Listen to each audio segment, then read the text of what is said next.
স্বাগত নিউজ 24 সকাল 7টার সংবাদের সাথে আছি আমি তাবাসসুম আহমেদ। দীর্ঘ 18 মাস বন্ধ থাকার পর আজ রোববার খুলবে প্রাথমিক, মাধ্যমিক ও উচ্চ মাধ্যমিক পর্যায়ের শিক্ষা প্রতিষ্ঠান। স্বাস্থ্যবিধি মেনে ক্লাস নিতে শিক্ষা অধিদপ্তরের পক্ষ থেকে দেয়া নির্দেশনা বাস্তবায়নে সব ধরনের প্রস্তুতি সম্পন্ন করা হয়েছে। দীর্ঘদিন পর স্কুল খোলার উদ্যোগে খুশি শিক্ষার্থীরা, তবে উৎসবের পাশাপাশি নানা বিষয় নিয়ে উদ্বিগ্ন উৎকণ্ঠিত অভিভাবকরা। শিক্ষকরা বলছেন চেষ্টার কমতি নেই তাদের। শিক্ষামন্ত্রী বলেছেন করোনা সংক্রমণের হার আবারও বাড়লে বন্ধ করে দেওয়া হবে শিক্ষা প্রতিষ্ঠান। আইফিন শাকিল জানাচ্ছেন বিস্তারিত। প্রাণ ফিরে পাচ্ছে ক্লাসরুম, শিক্ষার্থীদের কলরবে আবারও জেগে ওঠার অপেক্ষা স্কুল আঙ্গিনা। সব প্রস্তুতি শেষ করেছেন স্কুলের কর্মীরা। দেশে করোনা প্রকোপ দেখা দেওয়ার সাথে সাথে শিক্ষক শিক্ষার্থীদের নিরাপত্তায় গেল বছর মার্চে শিক্ষা প্রতিষ্ঠান বন্ধ ঘোষণা করে সরকার। দফায় দফায় সেই ছুটির মেয়াদ বেড়েছে। অবশেষে করোনা সংক্রমণ হার কমে আসায় সীমিত পরিসরে রোববার পাঠদান শুরু হবে সারা দেশে একযোগে। এতে বেশি খুশি শিক্ষার্থীরা, তবে কিছুটা উদ্বেগে অভিভাবকরা। স্কুলে গেলে ভাল লাগে, আমি বেশি স্কুলে যাইতে পারি নাই। অনেকদিন পর স্কুলে যাব, বন্ধুদের সাথে দেখা হবে, তাই আনন্দ লাগতেছে। স্কুল তো আসলে পড়াশোনার জন্য, এটা তো মানসিক বিকাশ প্লাস ছেলেরা এখানে একটা অন্যরকম পরিবেশ পায়। বাচ্চারা ওরা স্কুলে কিভাবে সেফটি কতটুকু থাকতে পারে সেটাও একটা ভাবনার বিষয় আর কি। অবশ্যই যেন নির্দেশনাগুলো ঠিকঠাক মতো পালন করা, আমরাও গার্ডিয়ানরাও সহযোগিতা করব সব নির্দেশনা ঠিকমতো পালন করার জন্য। শিক্ষকরা বলছেন স্কুল কলেজে শিক্ষার্থীদের নিরাপত্তায় সর্বোচ্চ ব্যবস্থা নেওয়া হয়েছে। জ্বর থাকলে আসা যাবে না স্কুলে। কন্টিনিউয়াস মাস্ক পরে থাকতে হবে। তাকে ঢোকার সময় আমরা স্যানিটাইজার দিয়ে স্যানিটাইজার করে ঢুকাবো। ক্লাসে সে 3 ফিট 4 ফিট, আমাদের বেঞ্চগুলো 4 ফিট বেঞ্চে একজন বসবে, হ্যাঁ, এবং সার্বক্ষণিক সেখানে টিচার তদারকি থাকবে। 3 দিনের শিক্ষা প্রতিষ্ঠান পরিচ্ছন্নতার অভিযান শেষে ঢাকা উত্তর মেয়র আতিকুল ইসলাম জানান, শিক্ষার্থীদের ভালো রাখতে অভিযান অব্যাহত রাখবে নগর প্রশাসন। আমাদের অভিযানটা কন্টিনিউশন থাকবে। প্রত্যেক শুক্র এবং শনিবার ঢাকা উত্তর সিটি কর্পোরেশনের পক্ষ থেকে আমরা সকল স্কুল, কলেজ, আধা সরকারি, অর্থাৎ সরকারি এবং আধা সরকারি যেগুলো আছে সেগুলোতে আমরা স্প্রে করে দিব। আমরা স্কুল কলেজ খোলার যাবতীয় প্রস্তুতি শেষ হয়েছে জেলা সদর থেকে গ্রামেও, তবে বন্যা কবলিত এলাকায় স্কুল বন্ধই থাকছে। জামালপুরের শিক্ষামন্ত্রী দীপুমণি বলেছেন, করোনা সংক্রমণ বাড়লে আবার বন্ধ হয়ে যেতে পারে শিক্ষা প্রতিষ্ঠান। সংক্রমণ বাড়ার আশঙ্কা দেখা দিচ্ছে, তাহলে অবশ্যই আমরা সাথে সাথে ব্যবস্থা গ্রহণ করব যেন আর সংক্রমণ বাড়ার সম্ভাবনা না থাকে। আর যদি প্রয়োজন হয় বন্ধ করেও আমরা দিতে পারবো শিক্ষা প্রতিষ্ঠান। তবে পাঠদান শুরু আগেই শিক্ষার্থীদের স্কুলের পোশাক নিতে এসে স্বাস্থ্যবিধি মানেননি অনেকে। আরিফিন শাকিল, নিউজ 24, ঢাকা। দর্শক, প্রায় 18 মাস বন্ধ থাকার পর আজ থেকে শুরু হচ্ছে স্কুল এবং কলেজগুলো, অর্থাৎ সকল শিক্ষা প্রতিষ্ঠানগুলো। এই বিষয়ে বিস্তারিত জানাতে রাজধানী বেলি রোড থেকে যুক্ত হচ্ছেন সহকর্মী মাহমুদুল হাসান। মাহমুদ, প্রায় 1.5 বছর অপেক্ষার দিন শেষ হচ্ছে, আজ খুলছে শিক্ষা প্রতিষ্ঠান, প্রস্তুতি কেমন দেখছেন?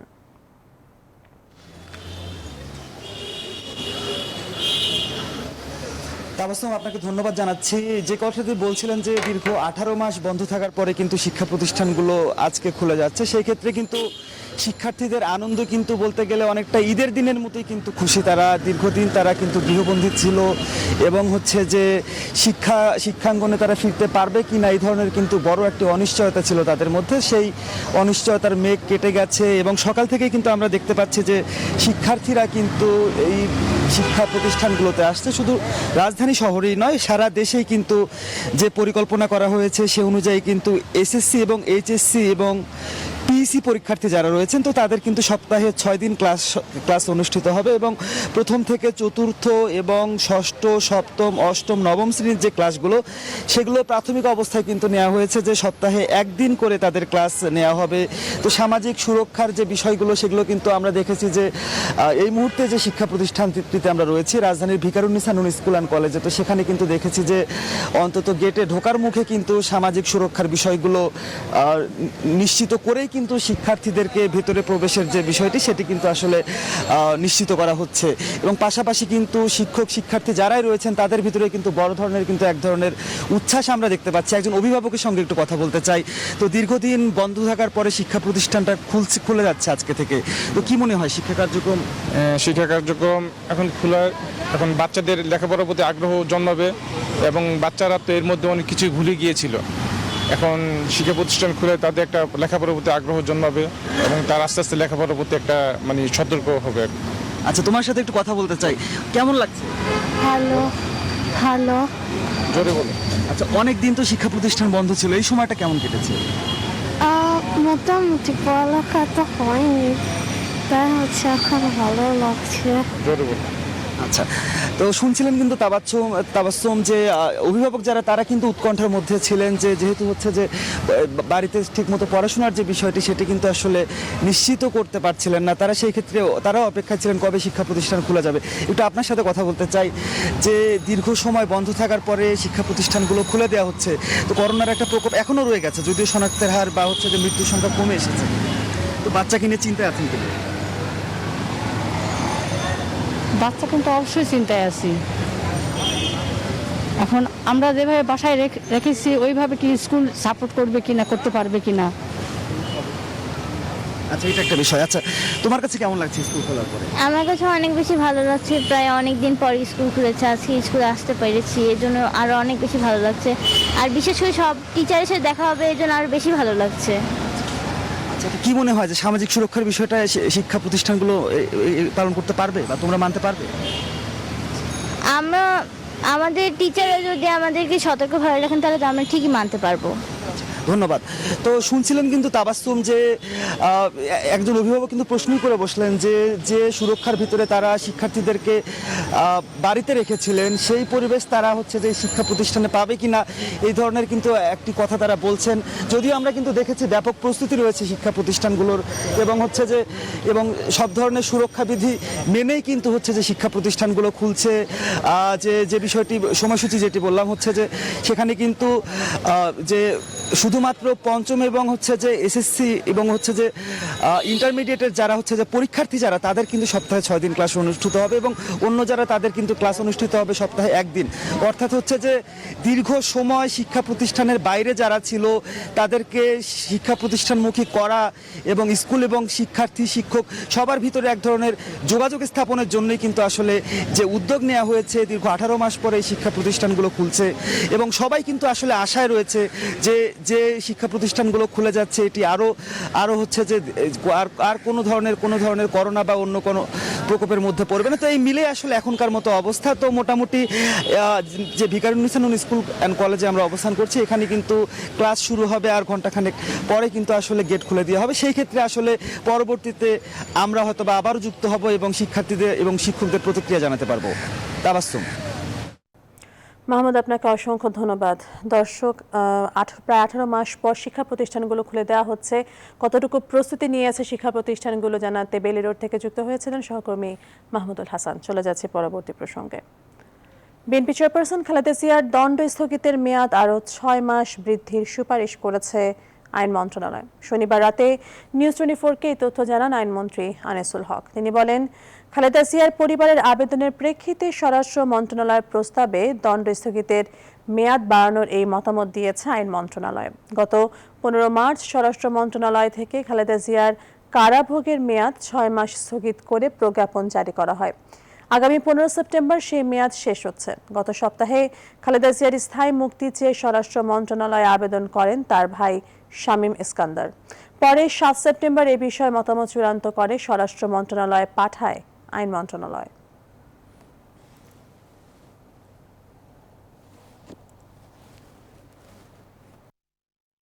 আমি মতামত দিয়েছিলাম 6 মাস বৃদ্ধি করার জন্য, কিন্তু মাননীয় প্রধানমন্ত্রী যদি সেটা অ্যাপ্রুভ করে থাকেন তাহলে হয়েছে। কিন্তু অ্যানাউন্সমেন্টটা যেহেতু স্বরাষ্ট্র মন্ত্রণালয় করবে, আমার মনে হয় স্বরাষ্ট্রমন্ত্রী মহোদয় বোধহয় দেশে নাই। করোনা মহামারীর কারণে বহু দেশ বাংলাদেশের উপর ভ্রমণ নিষেধাজ্ঞা দিলেও সম্প্রতি বেশ কয়েকটি বড় দেশ সেই অবস্থান থেকে সরে এসেছে। আর বাংলাদেশের পক্ষ থেকে বিশ্বের অন্তত 27টি দেশের যাত্রীদের উপর নানা রকম বিধিনিষেধ জারি রেখেছে সিভিল এভিয়েশন অথরিটি ক্যাব। সর্বশেষ নির্দেশনা অনুযায়ী কোনো দেশে কিভাবে ভ্রমণ করতে পারবেন বাংলাদেশিরা, বিস্তারিত তুলে ধরছেন লাকমিনা জেসমিন সোমা। দীর্ঘদিন বন্ধ থাকার পর গেল সপ্তাহ থেকে খুলেছে প্রতিবেশী ভারতের আকাশপথ। এয়ার বাবল চুক্তির আওতায় এখন ঢাকা থেকে কলকাতা, দিল্লি ও চেন্নাই যেতে পারছেন যাত্রীরা। বাংলাদেশ সহ অন্যান্য দেশের জন্য শুধুমাত্র পর্যটন ভিসা ছাড়া অন্য সব ভিসা চালু করেছে দেশটি। শনিবার থেকে বাংলাদেশিদের জন্য খুলেছে তুরস্কের আকাশপথ। তুরস্ক সরকার অনুমোদিত টিকার 2 ডোজ দেওয়া থাকলে কোয়ারেন্টাইন ছাড়াই দেশটিতে ভ্রমণ করতে পারবেন বাংলাদেশিরা। তবে যাত্রার 72 ঘন্টার মধ্যে কোভিড টেস্ট বাধ্যতামূলক। বাধ্যতামূলক কোয়ারেন্টাইন ও কোভিড টেস্ট সহ বেশ কিছু নিয়ম মানার শর্তে জরুরি ভিত্তিতে সীমিত পরিসরে অস্ট্রেলিয়া ভ্রমণের অনুমতি পাচ্ছেন বাংলাদেশিরা। এ নিয়ে নিজেদের ওয়েবসাইটে বিস্তারিত তথ্য দিয়েছে ঢাকাতে থাকা দেশটির হাইকমিশন।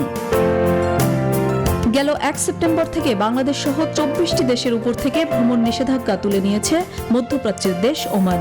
দেশটির সিভিল এভিয়েশন অথরিটির কোভিড নির্দেশনা মেনে অন অ্যারাইভাল ভিসাও পেতে পারেন বাংলাদেশিরা।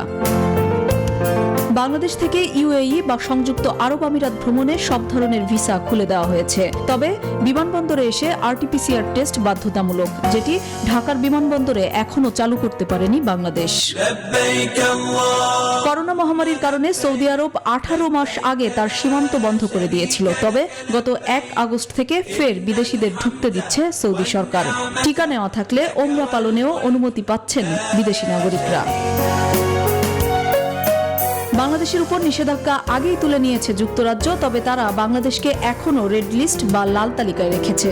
আর সীমিত পরিসরে ভিসা দিচ্ছে যুক্তরাষ্ট্র, কানাডাও। এছাড়া বাংলাদেশ থেকে বিপুল সংখ্যক মানুষ মালয়েশিয়ায় যাতায়াত করলেও গত মে থেকে ভ্রমণ নিষেধাজ্ঞা বলবৎ রেখেছে দেশটি। পর্যটন নির্ভর দেশ ফিলিপিন্স বাংলাদেশ সহ 10টি দেশের উপর ভ্রমণ নিষেধাজ্ঞা জারি রেখেছে রবিবার পর্যন্ত। এই নিষেধাজ্ঞা আরও বাড়বে কিনা তা এখনও জানায়নি দেশটি। এদিকে যেসব দেশ বাংলাদেশের উপর নিষেধাজ্ঞা জারি রেখেছে সেসব দেশ সহ মোট 27টি দেশের যাত্রীদের বাংলাদেশ ভ্রমণে বিধিনিষেধ জারি রেখেছে বাংলাদেশের সিভিল এভিয়েশন অথরিটি। অর্থাৎ ওই সব দেশের সাথে বন্ধ রয়েছে ফ্লাইট চলাচল। এর মধ্যে 11টি দেশের ক্ষেত্রে পৃথক নির্দেশনা দিয়েছে সংস্থাটি। লাকমিনা জেসমিন সোমা, নিউজ 24, ঢাকা। এবার নিউজ 24 বিশেষ।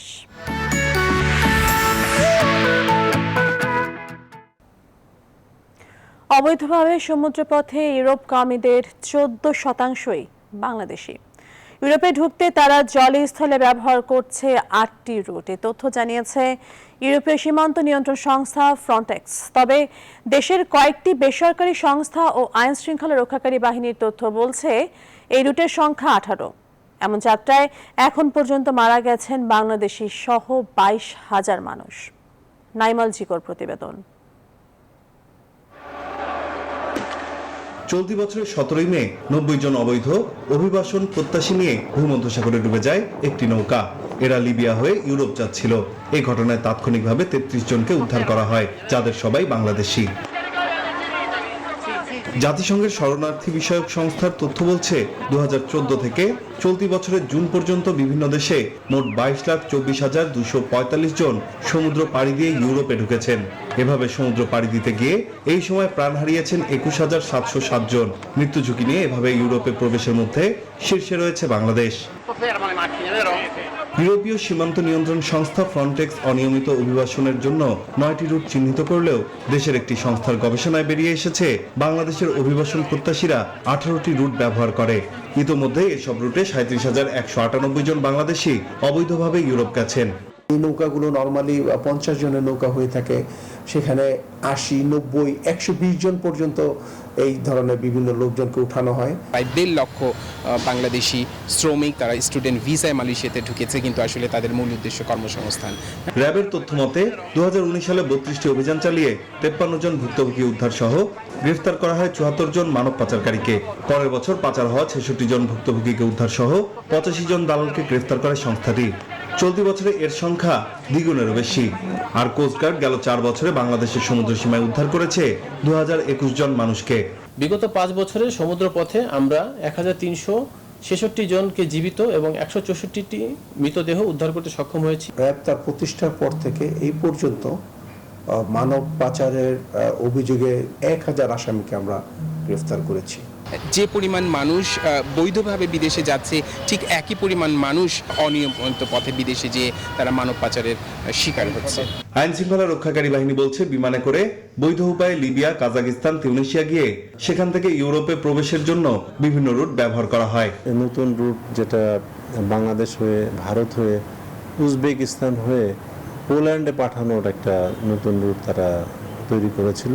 এই মিডল ইস্ট থেকে মাঝখানে যে ইউরোপের ছোট একটা মেডিটেরিয়ান সি আছে, এই সমুদ্রটা অতিক্রম করা সম্ভব। স্বরাষ্ট্র মন্ত্রণালয়ের জননিরাপত্তা বিভাগের চলতি বছরের জানুয়ারির প্রতিবেদন অনুযায়ী সারা দেশে মানব পাচার সংক্রান্ত 4,945টি মামলা হয়েছে। নাইম আলজিকো, নিউজ 24, ঢাকা। নারী পাচার করতে বিয়েকে হাতিয়ার হিসেবে ব্যবহার করতেন গাইবান্ধার লিটন মিয়া। এ পর্যন্ত 5 স্ত্রীকে ইরাকে পাচার করেছেন। এছাড়া মেডিকেল অ্যাসিস্ট্যান্ট হিসেবে চাকরি দেওয়ার কথা বলেও অনেক নারী পুরুষকে পাচার করে মুক্তিপণ আদায় করতেন। শনিবার এক অভিযানে উত্তরা ও মিরপুর থেকে এই চক্রের 2 জনকে গ্রেপ্তার করে র্যাব। মাসুদুল লাবনের রিপোর্ট। বিভিন্ন প্রাইভেট হাসপাতালে নার্স ও মেডিকেল অ্যাসিস্ট্যান্টদের টার্গেট করে দীর্ঘদিন ধরে মানব পাচার করে আসছিলেন নিজেকে ডাক্তার হিসেবে পরিচয় দেয়া লিটন মিয়া। দুবাই হয়ে ইরাকে নেয়ার পর তাদের বিক্রি করা ও জিম্মি করে টাকা আদায় করাই ছিল মূল লক্ষ্য। শনিবার মিরপুর ও উত্তরায় অভিযান চালিয়ে গ্রেফতার করা হয় লিটন সহ এই চক্রের 2 জনকে। ভুক্তভোগী নারীরা জানান কাউকে কাউকে আবার বিয়ে করে ইরাকে বিক্রি করা হয়। যে দেখলাম একটা রুমে প্রায় 7 থেকে 8 জন মহিলা বন্দী আছে। তাদেরকে নিজের ইচ্ছা মতো যা মন চায় তা করে তাদেরকে বিক্রি করে দেওয়া হতো। বলে আমাকে সত্যি সত্যি বিয়ে করে পারিবারিকভাবে। বিয়ে করার পর উনি আমাকে নিয়ে যায়। নিয়ে যাওয়ার পরে ওখানে গিয়ে দেখি আরো 3টা মেয়ে এবং ওই মেয়েগুলোকে বিক্রি করার চেষ্টা করা হচ্ছে। বিকেলে কারওয়ান বাজারের মিডিয়া সেন্টারে এ বিষয়ে সংবাদ সম্মেলনে বিস্তারিত তুলে ধরেন র্যাবের মুখপাত্র। বাংলাদেশ থেকে মধ্যপ্রাচ্যে ট্যুরিস্ট ভিসার মাধ্যমে নিয়ে যায়।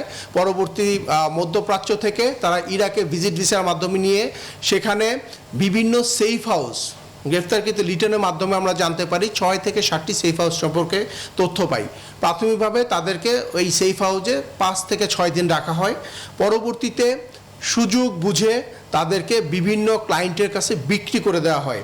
এ চক্রের হাতে 30 থেকে 35 নারী ছাড়াও অনেক পুরুষও পাচারের শিকার হয়েছে বলে জানায় র্যাব। পাচারের শিকার অনেকেই এখনো বন্দী আছেন ইরাকে। বিক্রিটা বলতে আমি তাদেরকে মাসুদুল লাবনী, নিউজ 24, ঢাকা। বাংলাদেশ ব্যাংকের নির্দেশনা সত্ত্বেও প্রচলিত টাকার নোটের বান্ডিলে স্ট্যাপলার পিন লাগানোর ফলে দ্রুত অনেক নোট নষ্ট এবং অপ্রচলনযোগ্য হয়ে পড়ছে। কেন্দ্রীয় ব্যাংকের মুখপাত্র বলছেন, বাংলাদেশ ব্যাংক নিজে এই পিন ব্যবহার করছে না এবং ব্যাংকগুলোকেও স্ট্যাপলিং করতে বারণ করা হয়েছে। এ বিষয়ে ব্যাংকারদের নিয়ম মানার পাশাপাশি গ্রাহকদেরও সচেতন হবার কথা বলছে কেন্দ্রীয় ব্যাংক। বাবু কামরুজ্জামান জানাচ্ছেন বিস্তারিত। 2019 সালের কেন্দ্রীয় ব্যাংকের নির্দেশনা অনুযায়ী 1000 টাকা ছাড়া আর অন্য কোনো নোটে স্ট্যাপলিং বা পিন মারা যাবে না। তবে অনেক ব্যাংক এই নিয়ম মানলেও এখনও তা পুরোপুরি বাস্তবায়ন করা যায়নি। মাঠ পর্যায়ে 1000 টাকার নোট ছাড়াও অন্য নোটেও স্ট্যাপল করা হয়। ফলে অনেক ক্ষেত্রেই পিনের কারণে টাকা দ্রুত নষ্ট বা অপ্রচলনযোগ্য হয়ে পড়ে। যদিও কেন্দ্রীয় ব্যাংক নিজেই এখন নতুন নোট বা বাজারে রি-ইস্যু করা যায় এমন কোনো টাকার প্যাকেট বা বান্ডিলে পিন ব্যবহার করছে না। শুধুমাত্র যেসব নোট পুড়িয়ে ফেলতে হবে বা ফেলে দিতে হবে সেগুলোতেই পিন ব্যবহার করা হয় বলে দাবি বাংলাদেশ ব্যাংক মুখপাত্রের। আপাতত যে সমস্ত নোটগুলো নতুন অথবা ইস্যুয়েবল যে নোটগুলো আছে ওগুলো তো সাধারণত আমরা এখন আর স্ট্যাপলার করছি না, কিন্তু যে নোটগুলো একবারে অপ্রচলন যোগ্য সেগুলো স্ট্যাপলিং করে সেগুলো ডিস্ট্রয় করার জন্য রাখা হয়। আমরা কার্যক্ষেত্রে দেখতে পাই যখন আমরা ব্যাংক থেকে টাকা উঠাই সেখানে 1000 টাকা ছাড়াও অন্য নোটও স্টেপল করা আমরা মাঝে মধ্যে পাই। এর আগে কেন্দ্রীয় ব্যাংকের অনুসন্ধানে দেখা গেছে টাকার উপর বিভিন্ন কালিতে লিখনের মাত্রা বেড়ে যাওয়ার পেছনে ব্যাংকারদের ভূমিকাই মুখ্য। এছাড়া সকল মূল্যমানের পুনঃপ্রচলনযোগ্য নোট ময়লা ও অচল হয়ে যাচ্ছে এবং স্ট্যাপলিংয়ের কারণে নোটের স্থায়িত্বও কমে যাচ্ছে। ফলে নোট ছাপাতে প্রতি বছর সরকারকে বিপুল পরিমাণ অর্থ খরচ করতে হচ্ছে। অনেক ক্ষেত্রে ব্যাংকগুলো যথাযথভাবে এই নির্দেশনা মেনে চললেও গ্রাহকদের অসচেতনতাও এজন্য দায়ী বলে মত ব্যাংকারদের। অনেক গ্রাহক একটি বান্ডিল 100 পিসের একটা বান্ডিল যদি নেন তারা ওটা গুনে নিতে চান। যদি স্টেপল করা না থাকে এবং এটা কোনোভাবে আটকানো থাকে 100 পিসের একটা বান্ডিল, তারা তখন গুনে নিতে পারেন না। এটা হয়তো সমস্যা হতে পারে তাদের ধারণায়। জনগণের সচেতনতার কোনো বিকল্প নাই। সুতরাং জনগণ আগে যেমন যেভাবে ছিল এখন কমে, কিন্তু এটা কমে আসছে। নোটের উপর কিন্তু অনেক কিছু লিখত, এখন কিন্তু এটা আস্তে আস্তে মানুষের কিন্তু এই বদ অভ্যাসটা কিন্তু কমে গেছে। বাংলাদেশের বাজারে এমন অনেক নোট আছে যার উপর বিভিন্ন রঙের স্বাক্ষর বা টাকার পরিমাণ লেখা দেখা যায়, ফলে দ্রুত ময়লা হয়ে যায় নতুন টাকাও। বাবু কামরুজ্জামান, নিউজ 24, ঢাকা। এবারে করোনা আপডেট।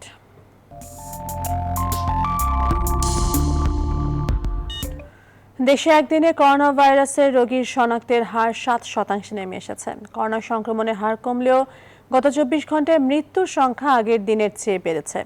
স্বাস্থ্য দপ্তরের সবশেষ তথ্য অনুসারে শনিবার 48 জনের মৃত্যুর খবর এসেছে, যা আগের দিন ছিল 38। 24 ঘন্টায় প্রায় 19,000 নমুনা পরীক্ষা করে 1,327 জন শনাক্ত হয়েছেন। দেশে করোনাতে এখন পর্যন্ত সরকারি হিসেবে মোট শনাক্ত হলেন 15,28,542 জন। এদের মধ্যে মোট মারা গেলেন 26,880 জন। নমুনা পরীক্ষা বিবেচনায় শনাক্তের হার দাঁড়িয়েছে 7.3%। গত একদিনে সেরে উঠেছেন 3,168 জন কোভিড রোগী। তাদের নিয়ে এই পর্যন্ত সুস্থ হয়ে উঠলেন 14,75,235 জন।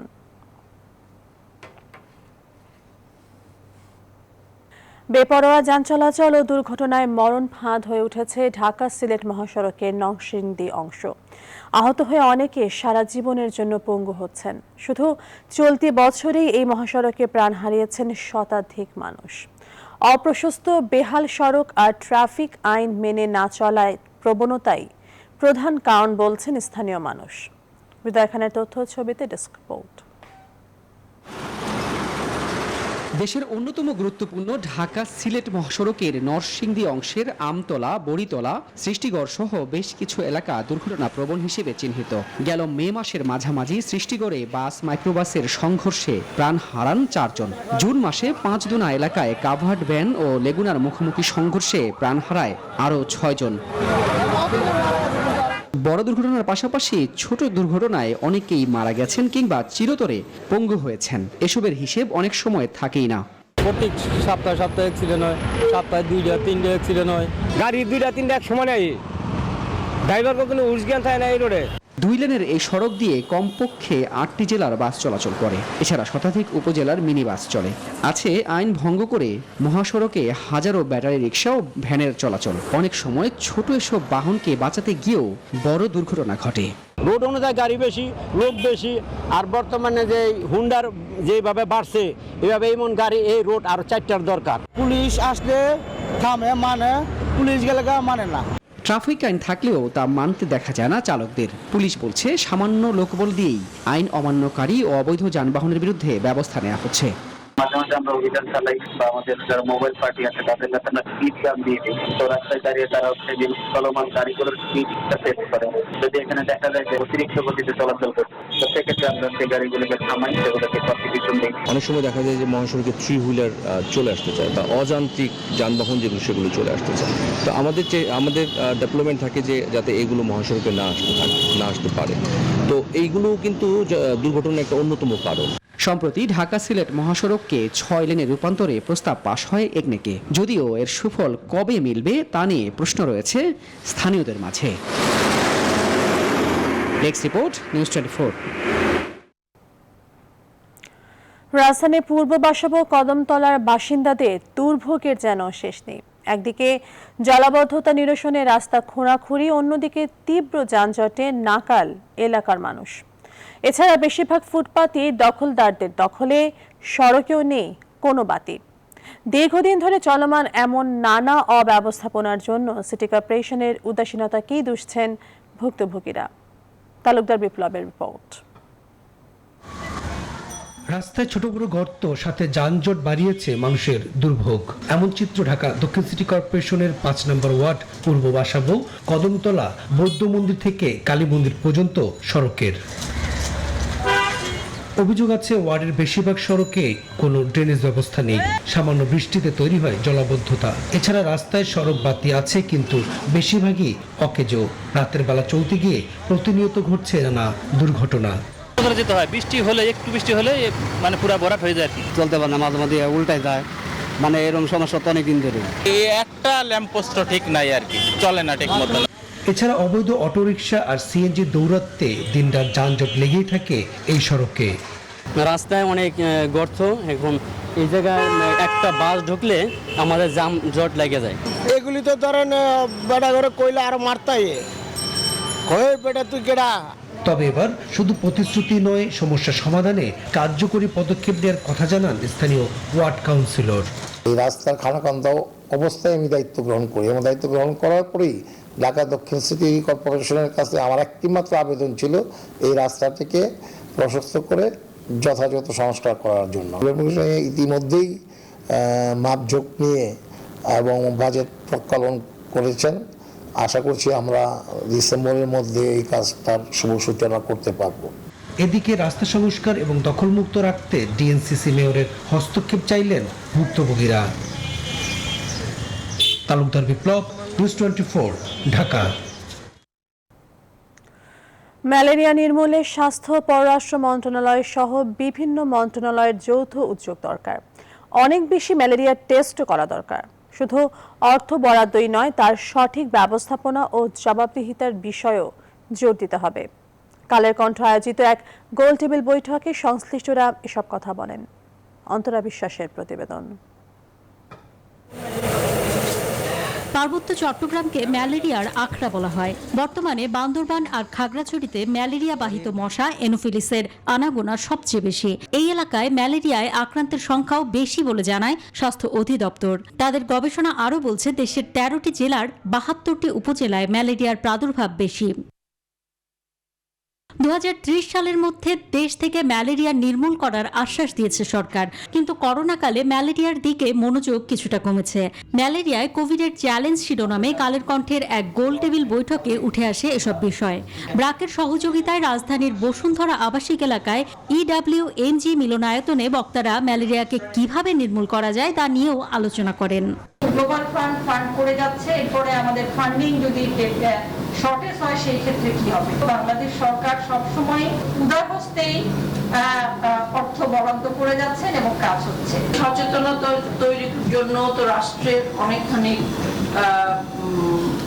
উদ্যোগ নিতে হবে। আমাদের বড় সমস্যা কিন্তু বাস্তবায়ন নয়, বাস্তবায়ন মনিটরিং ইজ মোর ইম্পর্টেন্ট। ম্যালেরিয়ার টেস্ট বাড়ানোর পরামর্শ দেন বক্তারা। আন্তঃমন্ত্রণালয়ের বৈঠকের মাধ্যমে ম্যালেরিয়াকে নির্মূলের বিষয়ে উদ্যোগ নেওয়ার কথাও বলেন তারা। স্বাস্থ্য মন্ত্রণালয় একার পক্ষে আসলে এটা করা সম্ভব না, এখানে অন্যান্য মন্ত্রণালয় সম্পৃক্ত খুবই দরকার। ফরেন মিনিস্ট্রির রোল, অন্যান্য মিনিস্ট্রির রোল, এনভায়রনমেন্টাল মিনিস্ট্রি, এই টোটাল যে স্টেক হোল্ডার এবং সবাই মিলে কি আমরা একটা জায়গায় ইন্টার মিনিস্ট্রিয়াল বডি করতে পেরেছি? একটি সময় এসে কিন্তু আমাদের এলিমিনেশন আমরা অর্জন করে ফেলবো, এটি কিন্তু ইনএভিটেবল, এটি হবেই। নিয়ন্ত্রণ যে খুব কঠিন তা নয়, কঠিন অনেক কারণেই হয়, বাস্তবতার কারণে ফান্ডিং বলেন, যে কমিউনিকেশন, কমিউনিটি এঙ্গেজমেন্ট, অনেক কিছু হয়তো জড়িত আছে। তারপরে আমরা চেষ্টা চালালে এটা টোটাল নির্মূল হয়তো হবে না, নিয়ন্ত্রণ খুব কঠিন বলে মনে হয় না। এক যুগ ব্যবধানকালে 2008 সাল থেকে 2020 সালে ম্যালেরিয়ার রোগী কমেছে 93%। আমরা কোভিড ঠেকাবো না ম্যালেরিয়ার ভেক্টর এনোফিলিস ঠেকাবো? অন্তরা বিশ্বাস, নিউজ 24, ঢাকা। জাতীয় চিড়িয়াখানায় দর্শনার্থীদের বাড়তি আনন্দ দিতে করা হচ্ছে নানা আয়োজন। তার মধ্যে বুদ্ধিদীপ্ত প্রাণী হাতির ফুটবল খেলা অন্যতম। সাথে বিভিন্ন ভঙ্গিমায় কসরত দেখিয়ে দর্শক মন জয় করছে এই প্রাণী। কর্তৃপক্ষ জানান, আয়োজনটি ধরে রাখতে প্রশিক্ষণের পাশাপাশি হাতিদের নেওয়া হচ্ছে বিশেষ যত্ন। সুকন্যা আমির জানাচ্ছেন বিস্তারিত।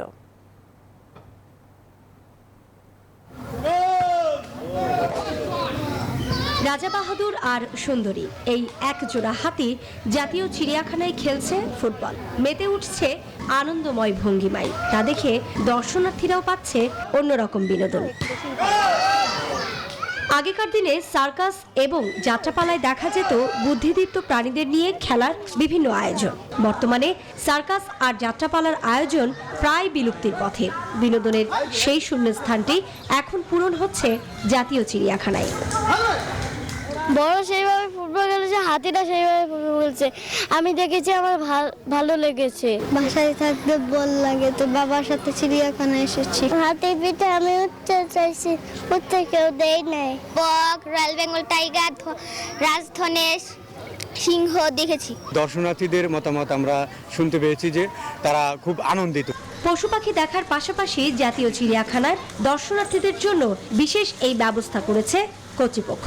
বন্ধের দিন বাদে প্রতিদিন সকাল 11টা থেকে 12টা পর্যন্ত চলে এই আয়োজন। 5টি হাতি আছে, এর মধ্যে রাজা বাহাদুর এবং সুন্দরী দুটো হাতিকে আমরা ফুটবল খেলায় অভ্যস্ত করেছি। তারা এখন ফুটবল খেলতে পারে, গোল করতে পারে, পেনাল্টি শট দিতে পারে, বট গাছে উঠতে পারে, শারীরিক কসরত দেখাতে পারে। পরবর্তী টার্গেট আছে আমাদের বাস্কেটবল খেলানো। শুধু তাই নয়, আন্তর্জাতিক মান বিবেচনায় চিড়িয়াখানার রূপেও আসছে ভিন্নতা। আর দর্শকদের বিনোদন দিতে বিভিন্ন রকমের পরিকল্পনার উদ্যোগ নিচ্ছে কর্তৃপক্ষ। Sukanya Amir, news 24, Dhaka. Japan East West medical college হাসপাতালের উদ্বোধন করা হয়েছে ক্রিটিক্যাল কেয়ার ইউনিট ও কার্ডিয়াক ক্যাথেটারাইজেশন ল্যাব। শনিবার উত্তরায় এক সংক্ষিপ্ত অনুষ্ঠানের মাধ্যমে এটির উদ্বোধন করেন জাতীয় হৃদরোগ ইনস্টিটিউটের পরিচালক অধ্যাপক ডাক্তার মীর জামাল উদ্দিন। অনুষ্ঠানে উপস্থিত ছিলেন হাসপাতালের চেয়ারম্যান হিরোয়ুকি কোবায়াশি, ডেপুটি চেয়ারম্যান হিদেও কেজিমা। হাসপাতালটির ব্যবস্থাপনা পরিচালক ডক্টর মোহাম্মদ মোয়াজ্জেম হোসেন বলেন, কার্ডিয়াক ক্যাথেটারাইজেশন ল্যাব এবং 18 শয্যার ক্রিটিক্যাল কেয়ার ইউনিট দেশের ক্রমবর্ধমান হৃদরোগের চিকিৎসায় গুরুত্বপূর্ণ ভূমিকা রাখবে।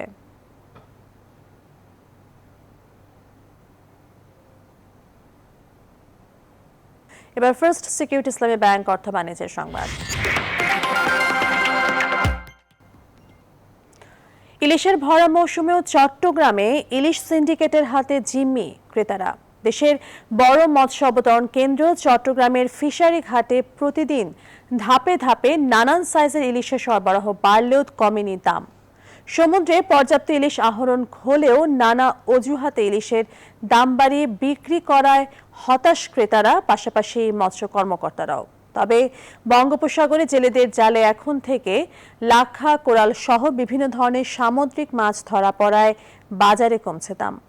আহাদুল ইসলাম বাবুর ক্যামেরায় চট্টগ্রাম থেকে নয়ন বড়ুয়া জয়ের প্রতিবেদন। চট্টগ্রামের ফিশারি ঘাট দেশের সবচেয়ে বড় মৎস্য অবতরণ কেন্দ্র। প্রতিদিন সকাল থেকেই বসে নানা রকম সামুদ্রিক মাছের মেলা। তবে এবার ভরা মৌসুমে ফিশারি ঘাটে বড় সাইজের ইলিশের সরবরাহ বাড়লেও বিভিন্ন সিন্ডিকেটের চালবাজের কারণে 1000 টাকার কেজির নিচে বিক্রি হচ্ছে না ইলিশ। বেশি মাছ যতটুকু পাওয়ার কথা ততটুকু যথেষ্ট পরিমাণ পাচ্ছে না, মাছ তো পাচ্ছে কম, যার তার ধরুন একটু দাম বেশি আর কি। একটা ইলিশ নাকি 2 কেজি হলে সেটা প্রায় 1800 টাকা কেজি বলতেছে, 2000 টাকা কেজি বলতেছে। এটা কি খাওয়া সম্ভব? ইলিশ দেখা যাচ্ছে এমনি, কিন্তু দাম প্রচুর। সমুদ্রে ঝাঁকে ঝাঁকে ইলিশ ধরা পড়লেও দাম নাগালে না আসায় বিস্মিত মৎস্য কর্মকর্তারাও। ইলিশের উৎপাদন অনেক বৃদ্ধি পেয়েছে। বাজার পরিদর্শন করলে আমরা লক্ষ্য করি যে ইলিশের প্রচুর সমাগম এবং আকার এবং ওজনেও বেশ ভালো। স্থানীয় জনগণের সঙ্গে কথা বলে জানা যায় ইলিশের উৎপাদন বৃদ্ধি পেলেও ইলিশ মাছের দাম কমছে না। তবে ইলিশের পাশাপাশি ধরা পড়ছে অন্যান্য সামুদ্রিক মাছও। সরবরাহ বাড়ায় কিছুটা কমেছে এসব মাছের দাম। চুরি মাছ আছে, ফুটফুয়া আছে, উন্দ্রাবাইলাল, বস্তারফুয়া, সুরি, তাল্লা মাছ, সৈক্যা মাছ, সুরমা, আইলে। আমি তো জামালখানে মাছ কিনি প্রায় আজকে মনে হইতেছে সেম। এবছর প্রচুর ইলিশ ধরা পড়লেও বাজারে দাম না কমায় হতাশ ক্রেতারা। কোনো অসাধু চক্র মাছ মজুত করছে কিনা বা সিন্ডিকেট করে দাম বাড়াচ্ছে কিনা নজরদারির দাবি ভোক্তাদের। নয়ন বড়ুয়া জয়, নিউজ 24, চট্টগ্রাম। এবার আন্তর্জাতিক প্রসঙ্গ। 9/11-এর মতো সন্ত্রাসী হামলা রুখতে জো বাইডেনের সাথে এবার ঐক্যের ডাক দিলেন যুক্তরাষ্ট্রের সাবেক প্রেসিডেন্টরাও। তারা বলেন, বিশ্ব সন্ত্রাস দমনে একতার বিকল্প নেই। তবে যুক্তরাষ্ট্রের সন্ত্রাসী হামলার 2 দশক পরেও বিশ্বে জঙ্গি হামলার ঝুঁকি সামান্য কমেনি বলে মনে করেন অনেকে। যদিও মার্কিন প্রশাসনের দাবি 20 বছর আগের চেয়ে যুক্তরাষ্ট্র এখন অনেক সুরক্ষিত। আসমাতুল্লির ডেস্ক রিপোর্ট। 9/11 হামলার 20 বছর পূর্তিতে ঐক্য প্রদর্শনে নিউ ইয়র্কে ন্যাশনাল সেপ্টেম্বর 11 মেমোরিয়ালে সস্ত্রীক হাজির হন বর্তমান মার্কিন প্রেসিডেন্ট জো বাইডেন, সাবেক president George W Bush, Barack Obama ও বিল ক্লিন্টন। নীরবতা পালনের মাধ্যমে নিহতদের প্রতি শ্রদ্ধা জানান তারা। 9/11-এর হামলার পরের সময়টায় মার্কিনীদের একতা আমাকে গর্বিত করেছিল। তাই এখন রাজনীতিতে যে রাগ ক্রোধ চিত্রায়িত হয়েছে তাতে আমি উদ্বিগ্ন। সন্ত্রাসবাদ মোকাবেলায় এসব ছেড়ে ফেলে সবাইকে ঐক্যবদ্ধ হতে হবে। সেখানে জড়ো হওয়া অনেক মার্কিনীদের হাতে ছিল নিহত স্বজনের ছবি। সন্ত্রাসবাদের অভিযোগ এনে যাদের উপর হামলা চালায় ওয়াশিংটন, তারাই আজ আফগানিস্তানের শাসনকর্তা দেখে হতাশ তারা। এতদিন পরেও সামান্য কমেনি বিশ্বজুড়ে সন্ত্রাসী হামলার হুমকি, এমনটাই মনে করেন তারা। 20 বছর আগের চেয়ে বিশ্ব এখন নিরাপদ এটা আমি মনে করি না। শুধু যুক্তরাষ্ট্র নয়, অনেক দেশে সন্ত্রাসী হামলার ঝুঁকি রয়েছে, কারণ আরব রাষ্ট্রগুলো সহ কয়েকটি দেশে এখনো অনেক সন্ত্রাসী সংগঠন সক্রিয়। তাদের এই বক্তব্য অস্বীকার করেননি প্রেসিডেন্ট জো বাইডেনও।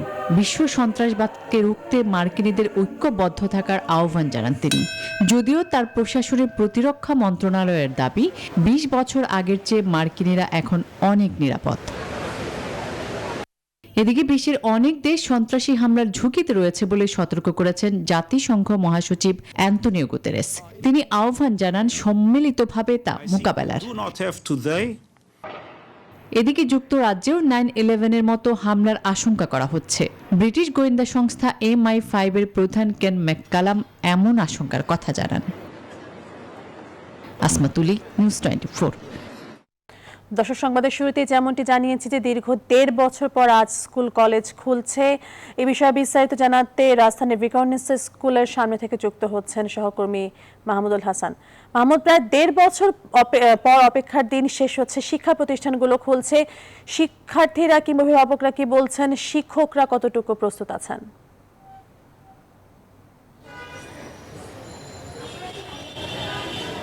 তাবাসসুম, আপনাকে ধন্যবাদ জানাচ্ছি। শিক্ষার্থীদের কিন্তু উচ্ছ্বাস বাঁধভাঙ্গা উচ্ছ্বাসই বলা যায়। দীর্ঘ সময় তারা কিন্তু গৃহবন্দী জীবন পার করেছে। করোনা মহামারীকালে কিন্তু যে সময় তারা পার করেছে সেখান থেকে কিন্তু অনেকটাই মুক্তি কিন্তু বলা যায় তাদেরকে। আমরা কিন্তু দেখেছি সকাল থেকে অভিভাবকরা তাদের সন্তানদেরকে নিয়ে শিক্ষা প্রতিষ্ঠানগুলোতে আসছেন এবং প্রতিটি গেটেই কিন্তু প্রবেশ মুখে তাদের হচ্ছে যে হ্যান্ড স্যানিটাইজার দিয়ে যেহেতু ব্যবহার করছে এবং পাশাপাশি কিন্তু শরীরের যে তাপমাত্রা সেটি কিন্তু হচ্ছে যে মেপে এবং অন্য স্বাস্থ্যবিধি মেনে কিন্তু শিক্ষার্থীদেরকে ক্লাসরুমগুলোতে প্রবেশ করানো হচ্ছে। এবং যে সিদ্ধান্ত সরকারের পক্ষ থেকে নেওয়া হয়েছে তাতে কিন্তু বলা হয়েছে যে এসএসসি, এইচএসসি এবং পিইসি পরীক্ষার্থী যারা এবছরে তাদের সপ্তাহে 6 দিন ক্লাস হবে এবং হচ্ছে যে প্রথম থেকে চতুর্থ এবং ষষ্ঠ থেকে নবম শ্রেণীর শিক্ষার্থী যারা তারা ক্লাস করবে সপ্তাহে 1 দিন। তো সেই হিসেবে কিন্তু যে মনিটরিংয়ের যে বিষয়গুলো সেগুলো কিন্তু আমরা দেখছি যে স্কুল কর্তৃপক্ষ যেমন সিদ্ধান্ত এখানে হচ্ছে যে তত্ত্বাবধান করছে, পাশাপাশি কিন্তু যে প্রাথমিক ও গণশিক্ষা অধিদপ্তরের পক্ষ থেকেও কিন্তু এখানে হচ্ছে যে ব্যবস্থা তারা হচ্ছে যে যতটুকু সম্ভব তারা কিন্তু এখানে হচ্ছে যে নিয়ন্ত্রণের চেষ্টা করছে এবং মোটামুটি শিক্ষার্থীরা আসছে। এটি হচ্ছে যে বড় কথা যে দীর্ঘ বিরতির পরে কিন্তু আমরা দেখছি যে শিক্ষার্থীদের আসার যে হার সেটি কিন্তু অনেক কিন্তু আশাব্যঞ্জক। আমরা একজন শিক্ষকের সঙ্গে একটু কথা বলতে চাই।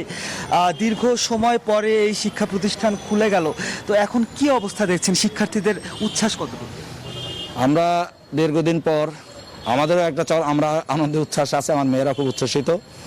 ইনশাল্লাহ আমরা বারবার স্বাস্থ্যবিধি মেনে সরকারি নির্দেশনা মোতাবেক অভিভাবকদের সাথে মিটিং করে আমরা সব জানিয়ে দিয়েছি, যথাযথ ইনস্ট্রাকশন তারা পেয়েছে। যারা মোটামুটি স্বাস্থ্যবিধি মেনেই সবাই আসবে ইনশাল্লাহ এবং আমরা সমস্ত আয়োজন করেছি। মেয়েরা খুবই উচ্ছ্বসিত, এতদিন পর আসবে তারা খুবই আনন্দিত। এমন মেয়ে আমার এখানে আছে যারা এই প্রথম তারা সিনিয়রে পাড়া দিল, যেমন 7 মেয়েরা এর আগে জুনিয়র ক্লাস করেছে, প্রথম তারা ক্যাম্পাসে ঠিক মতো দেখেনি, আজ দেখেন এই জায়গাটা। সেটা তাদের কাছে বিরাট আনন্দের এবং উচ্ছ্বাসের একটা ব্যাপার। আমরা সকালে যখন আপনাদের স্কুলের এখানে আসি অভিভাবকদের সাথে কথা বলছিলাম, তো তারা একটা শঙ্কার বিষয় তারা বললেন, সেটা বলছেন যে এই যে করোনার ভিতরে আমরা বাসায় বাচ্চাদেরকে যেভাবে সুরক্ষিত রেখেছিলাম, যেভাবে তাদেরকে হচ্ছে যে রাখতে পেরেছিলাম, তো আপনারা স্কুলের অভিভাবক, আপনারা তাদের বাচ্চাদেরকে আসলে কতটা সুরক্ষা দিয়ে এখানে রাখতে পারবেন কি মনে হয়? আমি আশা করি বাসায় আমরা যতটা সুরক্ষিত, যতটা স্যানিটাইজেশন ব্যবস্থা এখন অনেক শিথিল বাসাতে, কিন্তু এইখানে আমরা সর্বোচ্চ ব্যবস্থা রেখেছি সুরক্ষিত। বরং আমি বিশ্বাস করি ওইখান থেকে এখানে যে সময়টা থাকবে অল্প সময় 2 ঘন্টা যথেষ্ট সুরক্ষা পাবে। আমার সেন্সের টিচাররা এবং আমার যত আয়োজন সুরক্ষা সব ব্যবস্থা আছে। আমার মনে হয় বাসা থেকে একটু কম হবে না এখানে সুরক্ষা, এবং গার্জিয়ান হিসেবে আমরা এটা নিশ্চয়তা দিতে পারি। তাবাসসুম শুনছিলেন, কিন্তু শিক্ষকরাও নিশ্চয়তা দিচ্ছেন যে সামাজিক সুরক্ষার বিষয়গুলো তারা মেনেই কিন্তু শিক্ষার্থীদেরকে ক্লাসে প্রবেশ করাচ্ছেন। এবং বলতে গেলে আসলে বলাই যায় যে ঈদের সময় বাচ্চারা যে ধরনের খুশি হয়, এতদিন পরে শিক্ষা প্রতিষ্ঠানগুলো খোলার পরে কিন্তু তাদের উচ্ছ্বাস কিন্তু তার থেকে কোনোভাবেই কম নয়। তাবাসসুম। মাহমুদ, আপনাকে ধন্যবাদ। দর্শক, দীর্ঘ 18 মাস পর শিক্ষা প্রতিষ্ঠানগুলো আজ থেকে খুলে দেওয়া হচ্ছে, কতটুকু প্রস্তুতি রয়েছে জানাচ্ছিলেন ভিকারুননিসা নূন স্কুল থেকে সহকর্মী মাহমুদুল হাসান। এবারে খেলার খবর। আফগানিস্তান অনূর্ধ্ব 19 দলের বিপক্ষে 5 ম্যাচ ওয়ানডে সিরিজের দ্বিতীয়টিতে আজ মাঠে নামবে বাংলাদেশ অনূর্ধ্ব 19 দল। প্রথম ম্যাচ জিতে এরই মধ্যে সিরিজে এগিয়ে আছে টাইগার যুবারা। সিলেটের আন্তর্জাতিক ক্রিকেট স্টেডিয়ামে ম্যাচ শুরু হবে সকাল 9টায়।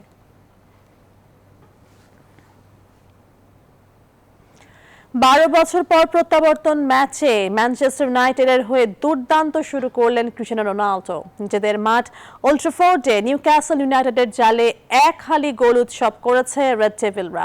শুরুটা করেছিলেন রোনাল্ডো।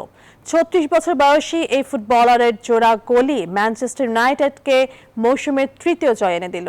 নিউক্যাসলকে 4-1 গোলে হারালো রেড ডেভিলরা, সেই সঙ্গে পৌঁছে দিল লিগ টেবিলের শীর্ষস্থানে।